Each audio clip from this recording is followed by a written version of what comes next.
Hello Mukesh. इस question को पूरा नहीं किया गया था, उस समय कॉल आ गई थी। तो एक क्वेश्चन देख सकते हैं। एडी की दूरी है √18 और BC की दूरी है √18। BC और AD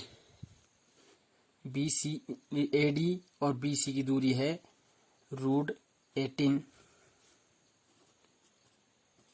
और इनकी है AB √10 और आपकी CD भी √10, यानी ये एक आयत बन गया है। तो लिख सकते हैं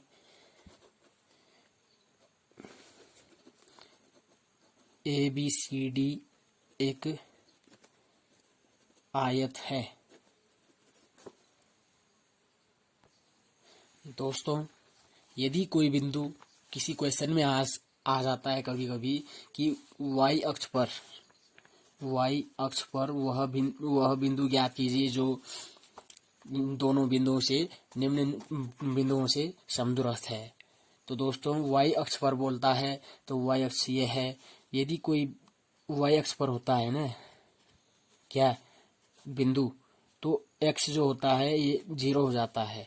x 0 है। अगर इस पे ये y अक्ष है, यहाँ बिंदु है या यहाँ है, यहाँ है, यहाँ है, तो y की संख्या कुछ भी हो सकती है, बट x 0 होगा क्योंकि ये y अक्ष पर है। यदि x अक्ष पर कहता है तो x आपका कुछ भी हो सकता है, बट y डेफिनेटली 0 होगा क्योंकि x अक्ष ये है और इस पर ये कहीं भी अगर कोई बिंदु है तो उसमें y 0 होगा, x नहीं होगा। x कुछ भी हो सकता है। समदूरस्थ का मतलब क्या होता है? जैसे कि एक बिंदु है, बाहर लिया हमने एक बिंदु A, एक बिंदु लिया B, एक लिया C। AB बराबर हैं, AC बराबर हैं। तो जब ये दोनों बराबर हैं तो इनकी दूरी ये और ये दूरी जो है ये टोटल दूरी बराबर हो जाएगी, इसलिए इसे समदूरस्थ कहते हैं। जैसे कि AB की दूरी और AC की दूरी कुल करके और BC की दूरी ये बराबर होनी चाहिए, तब जाके समदूरस्थ कहा जाएगा उसको, अन्यथा नहीं। दोस्तों, x अक्ष पर वह बिंदु ज्ञात कीजिए जो इन बिंदुओं से समदूरस्थ है। समदूरस्थ का मतलब जैसे कि आपका A और B ये दो बिंदु दे रखे हैं और इनसे समदूरस्थ यानी समान दूरी पर कोई बिंदु है, उसको पता करना है कि वो बिंदु है क्या। जैसे कि हमने x अक्ष पर बोला तो x अक्ष पर x तो कुछ भी हो सकता है क्योंकि x अक्ष पर है, बल्कि y अक्ष पर ऊपर नहीं गया हो, x अक्ष पर चला एकदम, तो x तो कुछ भी हो सकता है, कहीं तक भी जा सकता है, बट वो y पर चला ही नहीं तो y 0 होगा। और आगे देख सकते हैं आप, ये है आप AC की दूरी और BC की दूरी ज्ञात करो और उनको बराबर कर दो, अपने आप आपका x आ जाएगा, x का मान ज्ञात हो जाएगा। तो आपका समदूरस्थ बिंदु C भी ज्ञात हो जाएगा क्योंकि y तो 0 है, x ही तो निकालना है हमने। तो चलिए आप AC की दूरी ज्ञात करते हैं। दोस्तों, यहाँ देख सकते हैं AC की दूरी x2 - x1 सूत्र है आपका। x2 क्या है? x है और x1 है 2, तो x - 2 का होल स्क्वायर प्लस 0, y2 है 0 और -5 है और माइनस यहाँ आना था तो माइनस का प्लस हो जाएगा। इस प्रकार x2 x - 2 का होल स्क्वायर, इसको खोल सकते हैं सूत्र के आधार पर, x² प्लस 2 का स्क्वायर प्लस 2ab यानी 2। अब आप BC की दूरी ज्ञात करने के लिए यहाँ पर x1 y1 मान लो, और जैसे कि x2 x है और x1 -2 है तो माइनस का प्लस हो जाएगा।